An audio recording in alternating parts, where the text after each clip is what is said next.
Stories with this church group.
You good? Yes. You need a seat?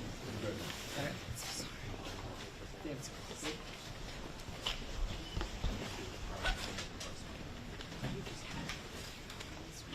Good afternoon.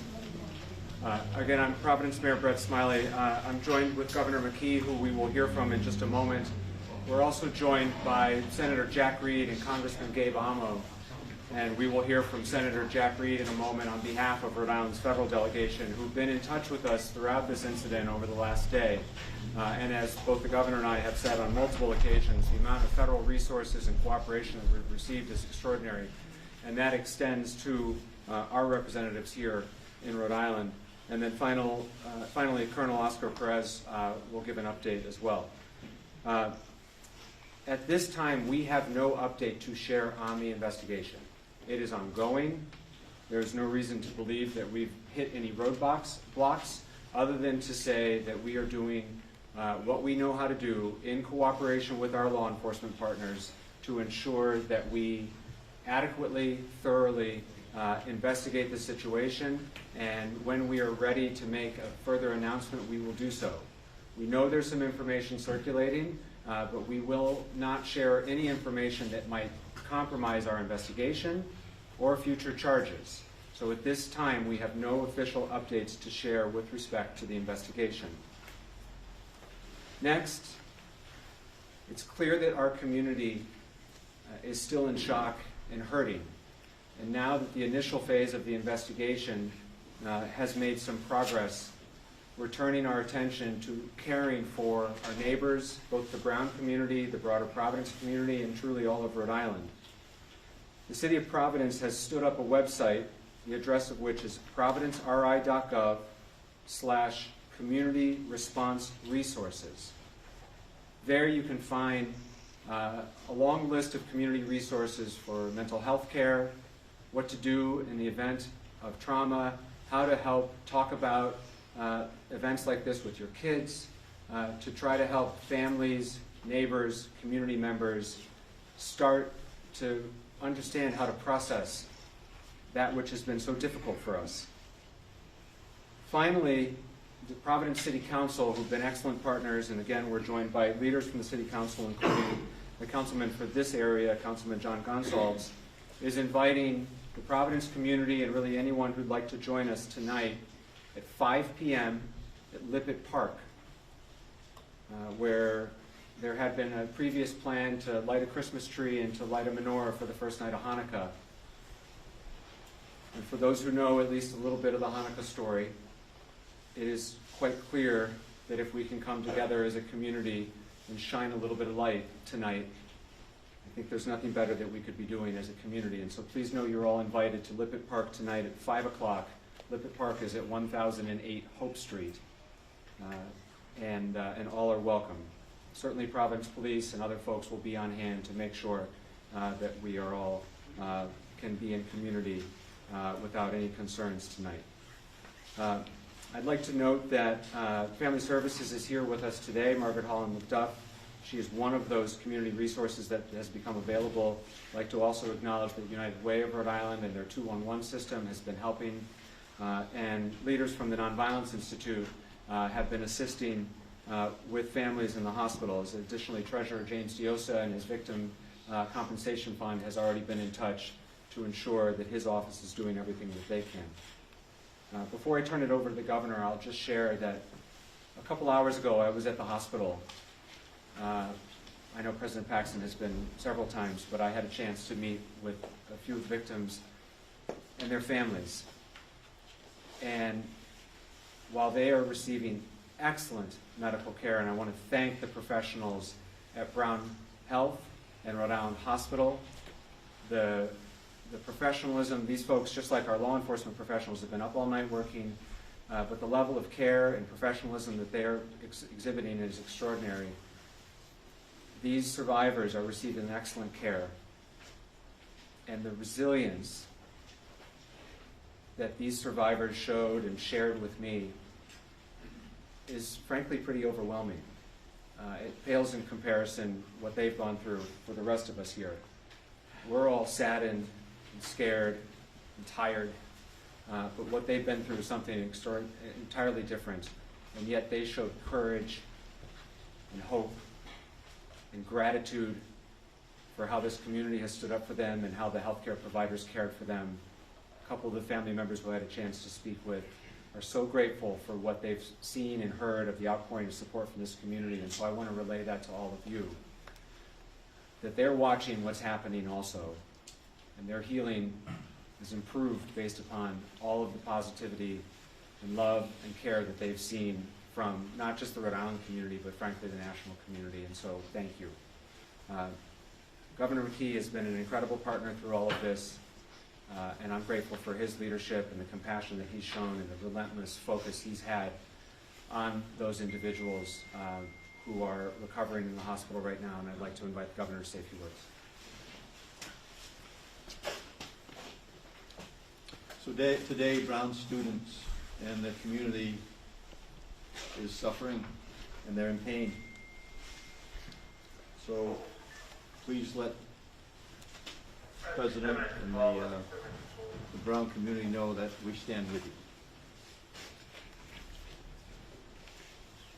So as we start this second day of this tragedy, I do feel as though it's important to really point out Mayor Smiley and his team, first responders, state police and our federal partners, Brown University, the staff at the hospitals, and as the mayor said, the media who has been able to really put out the information that I'm sure is going to help accelerate the fact that we have someone in custody. The mental health support. The community needs our compassion and our support as the process of this horrific event unfolds. As governor and as a Rhode Islander, I get to speak on behalf of the people of the state of Rhode Island, as a dad, as a grandparent. It hits home to us, all of us, me included. While a suspect has been detained, our work as a state is not over. As governor, I'm committing to the city and to Brown and the broader community that has been impacted by this to make sure everyone who needs assistance, mental health assistance, can access them.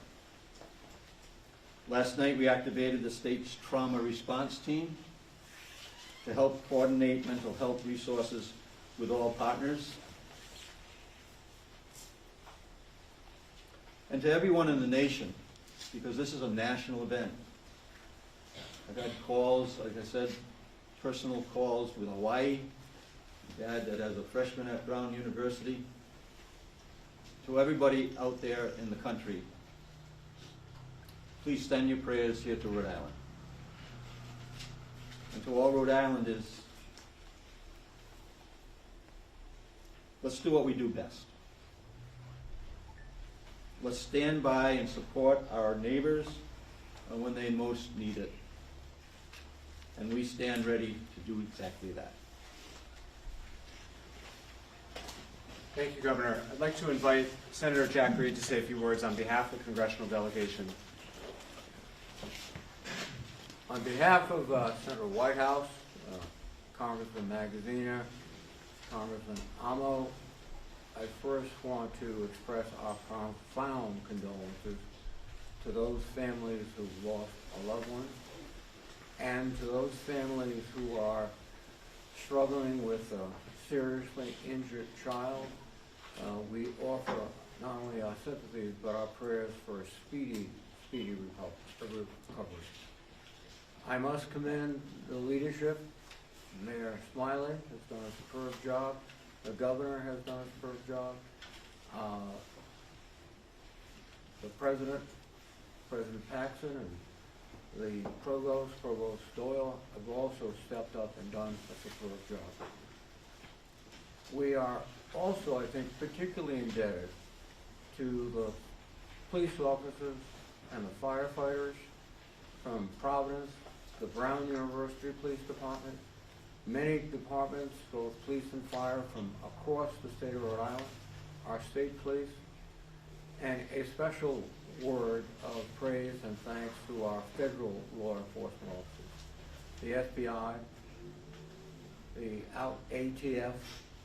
They have been instrumental, critical in the progress of this investigation so far. I received a call from Attorney General Pam Bondi, and I shared my praise and thanks for the assistance of federal authorities. This has been a horrible, terrible moment. But in moments like this, we see the best of Rhode Island. The firefighters, the policemen, the civic leaders, neighbors who come together and let us celebrate that community. Thank you. Thank you, Senator. And finally, we'll hear from Providence Police Chief Colonel Oscar Press. Thank you, Mayor. So yeah, the message is the same. I'll echo the message from the mayor earlier as far as where are we with the investigation. I'll tell you that right now the investigation continues to progress extremely fast. We're in the process of collecting evidence and seizing items that we need to seize, search locations that we need to search. I want to commend the quick response of ATF, FBI. As the items get seized and collected, obviously they will provide the resources and the equipment that we need to ensure that we have the right legal requirements and facts in order to be able to provide that so that we can move along. I also want to commend the Attorney General's office who has been standing by us to ensure that our process is continuing in a proper manner. And so that's where we're at with it. We'll continue. It's a complex investigation. I know there's some speculations out there about names, and I'm not here to confirm or comment. I know you're going to ask me that as far as names. I'll tell you that I'm not going to confirm or comment because in the years that I have in this department, in this police department, we stand on grounded facts, not a speculation. And at that point, we'll be able to, once we're ready and we have the appropriate and accurate information, we'll be able to update you with that. My goal is that we're able to have that information as soon as possible.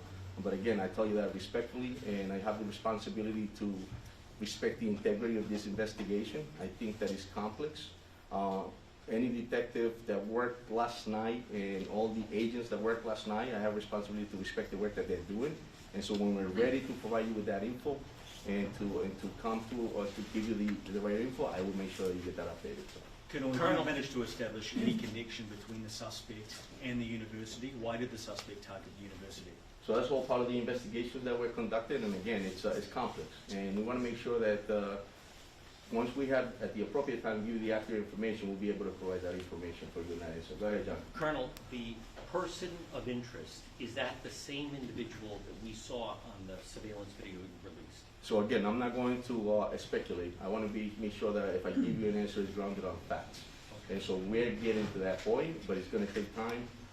Detective work is not something that you can answer or solve within a minute. It takes time, and we have to make sure that we have the right evidence in order to prosecute somebody properly. Just one more quick, Colonel. What led you to Coventry? What led you to this Providence Police there, Coventry Police, FBI? So I'm not going to confirm or comment on locations again, John. I'll tell you that I'm going to tell you exactly what I'm telling you is the fact that we're going to continue progressing on this complex investigation to make sure that we have all the facts together in order to be able to give you what do you feel better now than you did last night at midnight? Absolutely. I think the great work of the men and women of this department, the collaboration with the different federal agencies, the fact that we're standing here all together and we all stepped up and we're making sure that we have the right answers and that we can continue on to bring peace, as the mayor stated, and calm to this city. It's a beautiful city and it's something that we take pride of. And so, yes, I feel much better. Colonel, over here, sir. Pat, and then the guy Can you behind. talk to us about the Chief, process? The most common question I've gotten for the last 24 hours, it revolves around the fact that Brown University is the most camera-ridden, most responsive piece of real estate in Rhode Island, and yet there seems to be little or no video evidence outside of that clip. You know, respecting the investigation, is there a lot more video that we're just not able to see yet because of the ongoing investigation, or is there simply no video? So what we shared with you the other day is what we have that we could share, and then we'll continue to, again, we're continuing to collect evidence. As we speak, we have detectives out there trying to continue to find. So I don't want to tell you that there's no more video because we might find something within the next few minutes. So yes, it's possible, but what we gave you there is what we have. Go ahead. So, Colonel, if you wouldn't mind, 2 questions here. Can you talk to us about the process of releasing this 10-second clip to now someone's in custody, kind of how you all are working together to garner that information. Someone being detained, rather. Correct. And so, yeah, someone being detained, it led us to that point as far as like when we started, obviously, it's a fast move. It's a quick response right from the beginning. Once we get the call and you pull up to a scene, obviously as chaotic as it was, and then it gets to a point that now we're asking the public for help, tips come in, federal agents come in. At that point, Providence Police respond, detectives get to do the work, and so that's where we started. And then we ended up getting, obviously, to a point where we find someone of interest, we bring them in, but we're I'm pretty confident in the work that the men and women have done of the department, but I gotta respect their work. Some of them haven't gone to sleep. So I have to respect the fact that they're going to continue and give us what we need in order to be able to prosecute somebody properly. And then second question. Sé que muchas personas volverán con la misma pregunta. ¿Podría brindar una actualización en español, algo que sea útil para la comunidad hispana de Rhode Island? Ciertamente que este departamento trabaja muy duro para encontrar respuestas. En este momento esto fue una situación muy trágica en la ciudad de Providence, pero me gustaría acordarle a la comunidad que este departamento siempre se responde de una manera muy importante y tenemos una persona en este momento que es de interés. Estamos colectando la evidencia que es necesaria para legalmente presentarlo a la corte para así ponerle los cargos que se necesitan presentar. En este momento tenemos unas ayudas y recursos de las agencias federales, también como del fiscal del estado y también de otras personas, pero yo quiero respetar el trabajo de mis detectives y tener lo que necesitamos para poder presentar a alguien en la corte positivamente. ¿Y el llamado al público para colaborar en la investigación cuál es? Sí, muchísimas gracias al público. De pronto si tienen alguna evidencia en este momento, pasaron por ahí y tienen algo que es importante para la policía, tenemos diferentes tip lines y también tenemos la oportunidad de que entren a la policía, nos llaman y si necesitan que un policía vaya a la casa de ellos para recoger esa evidencia, lo haremos. Colonel, can you confirm whether the person of interest is from Rhode Island and have you found the weapon that was used? Again, I'm not going to confirm a comment because I think I have a responsibility to respect the integrity of this investigation. It's a process and it's complex, and I don't want to be the one to stain that process. And no one's charged? At this point, no, correct. And so that's the other thing. I'm not going to speculate on something without grounded facts. If we're going to charge someone, then we're going to charge somebody, and I'm going to come here and tell you. How about the weapon? How about the weapon? Have you found the weapon? Again, we're in the process of collecting evidence. We're in the process of typing search warrants as needed, and we're in the process of doing what we need to do in order to be able to get this out. Have you started right here? We heard of some people who work in the building who say they had some safety concerns, specifically with the lack of cameras in this building where the shooting took place. Do you know if there were cameras in the building? What was the security like in that building? Again, I'm not going to comment as far as what was at this facility or what you're being told by or what information you're getting from somebody, but I can comment on the fact that we are working with what we have, and obviously we have somebody that's at the police station, a person of interest, and we're going to continue to build that case in order to be able to charge that person. Mayor Smiley. The director is saying that they found this person of interest in a Coventry hotel because of a tip from the Providence police. Can you confirm that? The FBI director is saying that. Because of a tip of the Providence police. Again, I'm not going to. The FBI director is saying that they found the person of interest in a Coventry hotel because of a tip from the Providence. So me personally, I'm not going to comment on what was told by another agency. What I'm telling you is the fact that we're going to continue this investigation. We're going to respect the integrity of it, and we're going to work closely with the Attorney General's office in order to be able to prosecute this person in the proper manner. What do you say to parents around the country and around the world? There are many international students at Brown who are sitting here today wondering how a gunman was able to get so close to students. Did they have a swipe card? Were they let in somehow? What do you tell parents? I'll tell the parents that this is a great city. Brown has been an icon in the city. I think that this is an unfortunate incident. But I'll tell the parents that if the kids are going to come to the city, to be sure that we're going to do what we need to make sure that they're safe. And if horrific incidents like this happen, we're going to do what we need to do to make sure that we hold those people accountable. About the victims, can you give us any information about, the two people who died, if they were students, or if we're going to get their names at all? As far as we understand, due to some travel, not all of the victims' families have been notified. And so I hope everyone can respect the fact that we cannot share victim information if we have not yet first notified the families. It is around the holidays, and there are some people in transit, and so we need to allow for contact to be made before additional information is shared. I'm sorry that we're not able to share more. And I will just say, I know, and I said this at the outset, I know it is frustrating that we cannot share additional information on the investigation to date. However, as has been said now for almost 24 hours, bringing the individual responsible for this horrific act in our city to justice remains our top priority, along with the healing of their survivors. Bringing that person to justice means having a thorough, complete, and tight investigation, which then can be prosecuted successfully. That's how we bring justice to the individuals involved here. And so while it may be frustrating for certain members of our community to feel like we're not being fully forthcoming with some of the details, the reason that we are not sharing details that are unconfirmed is that it could compromise our prosecution. And hopefully everyone can appreciate that the top priority is in fact bringing a semblance of justice and closure. And the way in which we do that is with the strongest case possible that we can present, that the Attorney General will prosecute. And so we will not share any details that we feel could compromise that future prosecution for the sake of justice for the families. Mayor Smiley, over here, sir.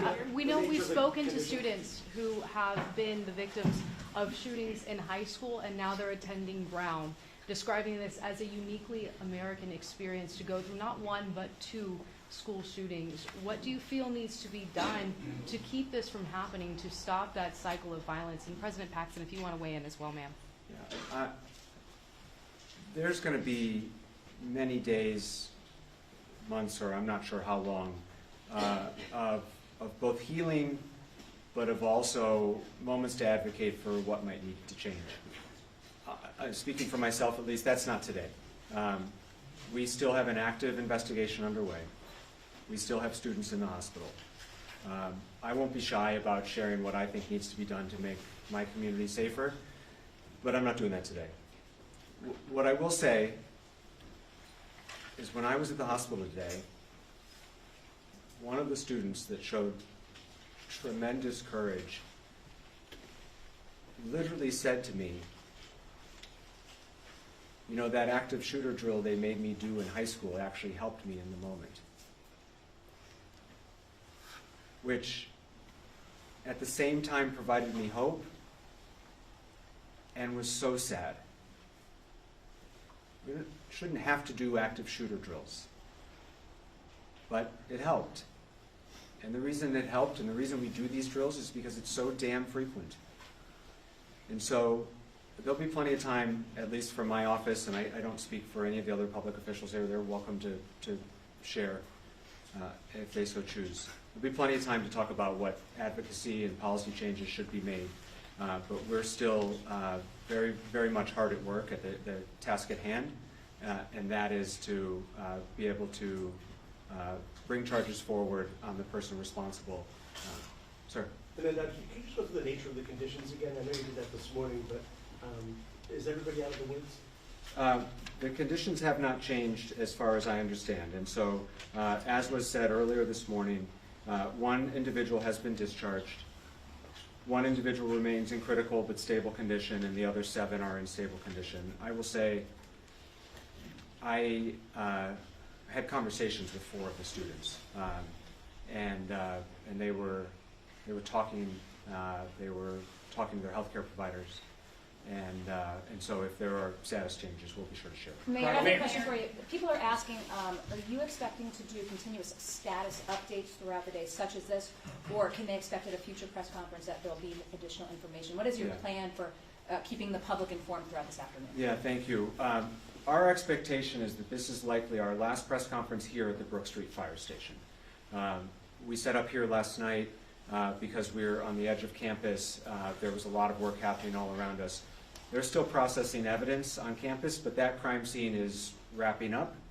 Most of the streets, other than immediately outside of the building, have been reopened. And so we do expect to provide future updates. We will likely provide those at the Providence Public Safety Complex, and we will provide them as there are meaningful updates to share. I know that it can be frustrating for some when the update is that there's no update. But in the absence of progress, and what's important is that the investigation take the time that it needs to be right. And so when we have no update to share, we will say there's no update to share. And when we have news to share, we will share that news. But our expectation is that this is our last press conference here at the Brook Street Fire Station as we're entering sort of a new chapter as the immediate crime scene winds down and we move on to what we hope will be a prosecution and to try to help our community heal. And we talk more about things like community resources, which we've announced today. You mentioned family services and there's a crisis support line that you might be able to... Thank you, Governor. Yes, for Rhode Islanders, Family Service of Rhode Island also has a crisis support line. The phone number is 401-854-6678. That's 854-6678, and the folks at Family Service of Rhode Island are extraordinary professionals who unfortunately have a lot of experience in this area and are a resource available to us. And I know Margaret Collin McDuff from Family Services is here, and we're grateful for her help along the way. Colonel, one more question, Colonel. Do you need anything from the public? In other words, is there still possibly someone out there that may have information that you need? Or, I mean, the students are now being allowed to leave the campus. Does that mean that there's no potential witness here? Where does it stand that the public could help? Thank you, John. I think that, yeah, the call out to the public is to, evidence that they think might be worth it for us to look at, anything that they suspect to be important for the police department to look at. So we're definitely welcome that. And so the message is please reach out. I think that that's one of the strongest things the Providence Police Department has is the partnership that we have with our different community members, as well as different colleges throughout the city. And so if they think that there's something that's important to us, please send it our way, because we'll definitely use it. It might be something that's important that you may think is not, but for us it is. So. Colonel, can we describe him as a man in his 30s still? Can we still describe him as a man in his 30s, this person of interest? A man in his 30s? The person detained is actually a person in his 20s.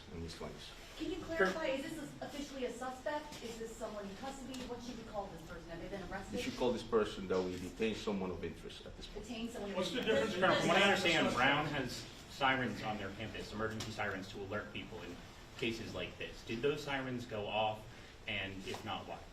So yesterday, when I don't think they went off, and I believe the fact is it was fast. We had a quick response here to the police department, but there was a message. I'm not sure if that call went out. So Chief, I don't know if they've doing that.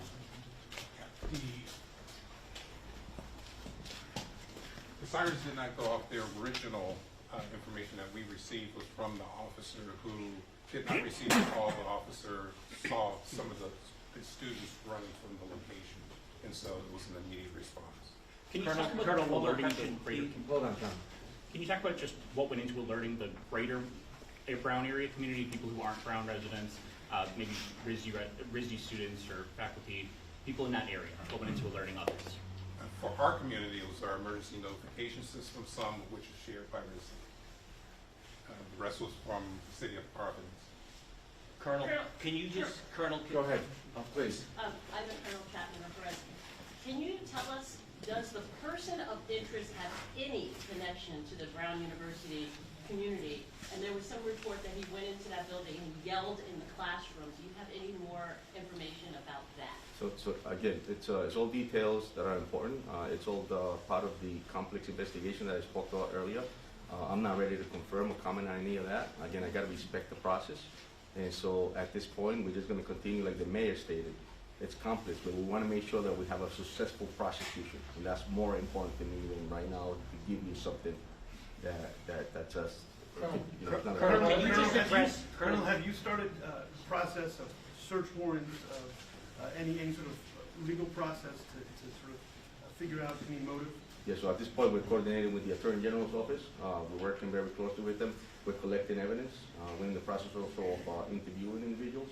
And so that's where we're at now. And it would be a state prosecution as opposed to a federal? That's correct, sir, yes. Colonel, the incident happened yesterday around 4 o'clock. Can you just touch on, it sounds like within 12 hours you had a person of interest. Can you just talk about that? That's a short window. It's hard work. It's just, it's like, it's all hands on deck. An incident of this nature, I think, takes a lot of resources. I think the fact that we work closely with our federal partners and different municipalities, the men and women of the Providence Police Department, the detectives, outstanding work, and I think that's why we have been able to move forward as we have in progress in such a fast manner in order to have somebody detained at this point. President Paxton, Colonel please, President, what if you- basis are you detaining this man, and how long do you have to further the investigation until you either have to charge him or release him?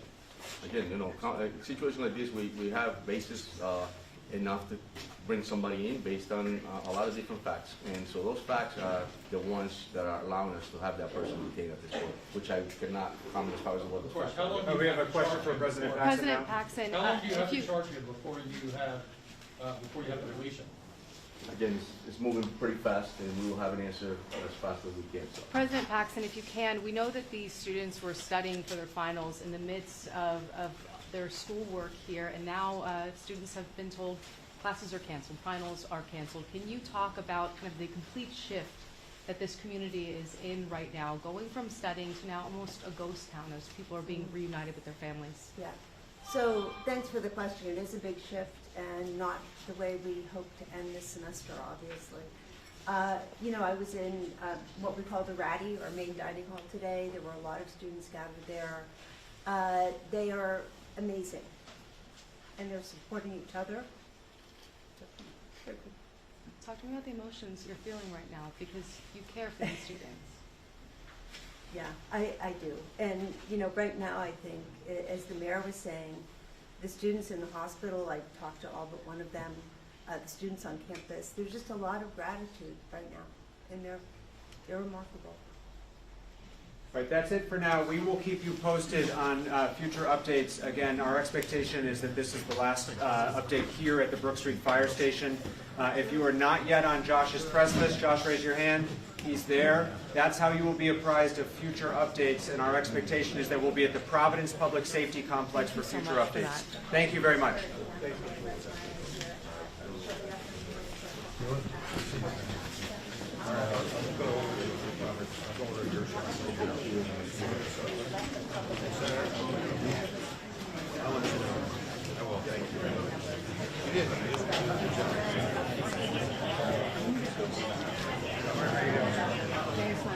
Thank you. Who are you with? CNN. Yeah, Great. we're on our air this morning. I was, yeah. Thank you for being so willing to talk to us about everything and how transparent you all are. Trying. Thank you. Hi. Hi, how are you? Back there? Yep.